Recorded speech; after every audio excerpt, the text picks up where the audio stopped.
नमस्कार। आज के इस सत्र के अध्यक्ष आदरणीय अशोक प्रधान जी, हमारे विशिष्ट अतिथि प्रबल सिंह दुदेव जी, आदिति महाविद्यालय संस्था के गवर्निंग बॉडी के चेयरमैन श्री शर्मा जी, प्राचार्य श्रीमती शर्मा जी, उपस्थित अध्यापक अध्यापिका वर्ग, छात्र छात्राएं, I would like to thank the organizers of the conference for giving me the opportunity to address this session. When I saw the subject and the overall itinerary of the conference, the schedule,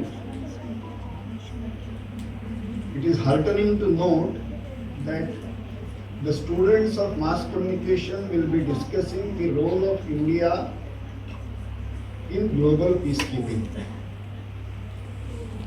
I am sure that throughout the day, various aspects of this subject will be discussed. We will churn out various ideas and come out with some role of ourselves and media towards India's role or Bharat's role as a global world peacekeeper. So I would just briefly touch upon some of the ideas, because as I was discussing with Honorable Pracharya ji, I am a student of science engineering. So mainly conversant and comfortable dealing with numbers. And what happens is, in such concepts like peace, world peace, at times these are not the measurable concepts. How to measure peace? Difficult. I understand it is difficult. It is important, no doubt. Someone has defined peace as a period between two wars. It is also not wrong, but it is not the peace which we are yearning for. All the preceding Bhaktas and all of us know that the Bharatiya civilization always yearned for peace, which is continuous peace, Shashvat Shanti.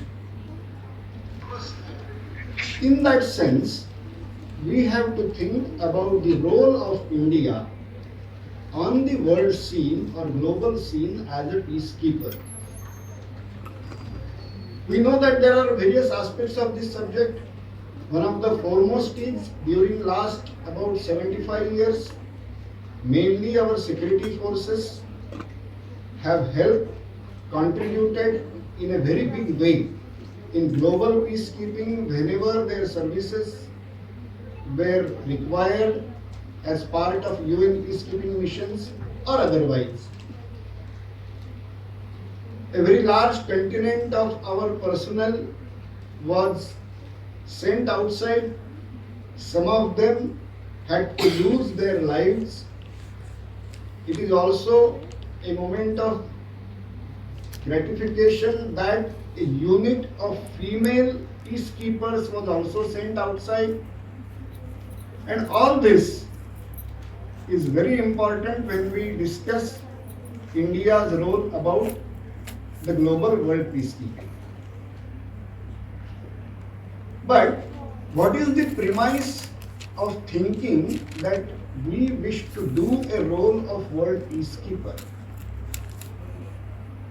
One way is that since ages we have thought of world peace.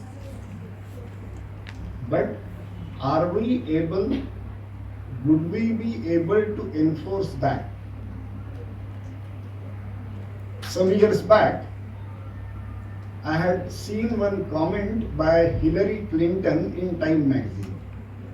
The situation has changed now drastically. At that time also there was a discussion that the world is changing from kind of unipolar world to multipolar world. There are rising powers. And Hillary Clinton was asked the question, how do you see the US position as a global world peacekeeper. She said that yes, there has been some change, that US may not be able to dictate the terms as it was before, but still US is the power which can bring all the parties together on a table. That was her assessment about the power of US.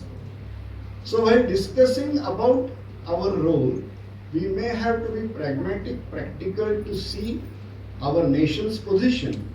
And I am sure that all of us will appreciate that slowly but surely India is rising to a position where in near future it can play such a role.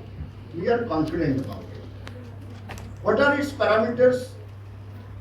We may discuss in detail many of its parameters like our military strength, our army, our air force, our navy, our technological prowess, where we are trying to build the weapons, strategic weapons in our country and trying to export them to other countries also. Our economic power, we are steadily rising to the foremost list of the nations who have leading economic powers. Our manpower strength, we know that we are one of the greatest or largest IT providers in the world. Our strength of youth, all these will factor when we consider our nation's position vis-a-vis the world scenario when considering or discussing about the world peace. One more factor I would like to address, and that is our diaspora. Bharatiya diaspora is the largest diaspora in the world.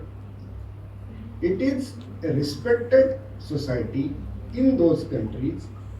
It is a kind of society, the section of the society which is in the creamy layer, in the top layer of those countries. So wherever Indians are there, we may have also experienced that they are respected, they are seen with awe.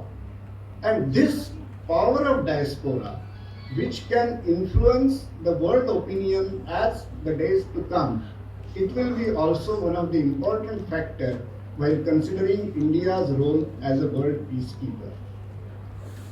But amongst all of this, as many of our Vaktas have said, that the foundation for our role as a world peacekeeper is our civilizational ethos.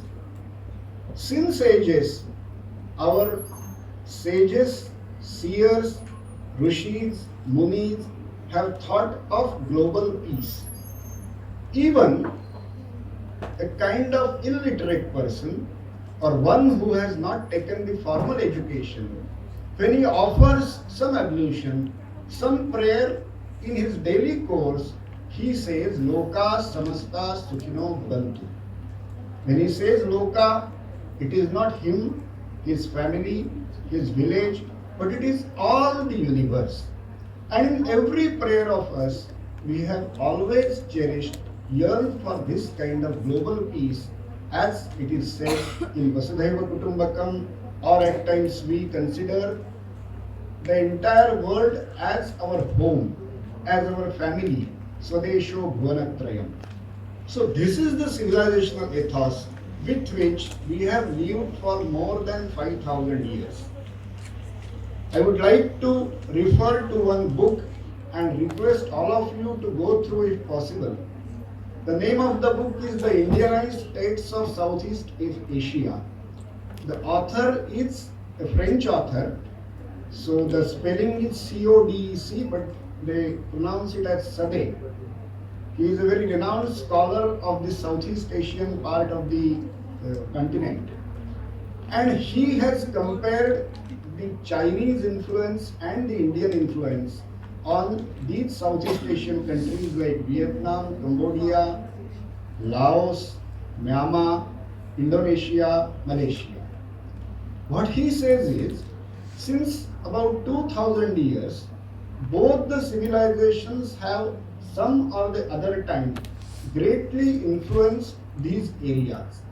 But today, we do not see any kind of Chinese cultural social influence in these, because Chinese always tried to influence these areas by political annexation, by sending soldiers, by collecting what he calls as embassies, whereas the Indians who went from the southern coast or eastern coast of Bharat, they blended with the local society, assimilated the local culture, and a confluence ruled all those countries. So there was never any political annexation, any kind of ruler which is ruling those areas from Bharat, but a blending of local culture and those who went from here, not only as soldiers, but as teachers, as priests, and other people. So this is the difference wherever Indians have traveled in past or today. Always we have strived to be with the local, influence them with our ideas, with our philosophy, and not by the power of sword or weapon.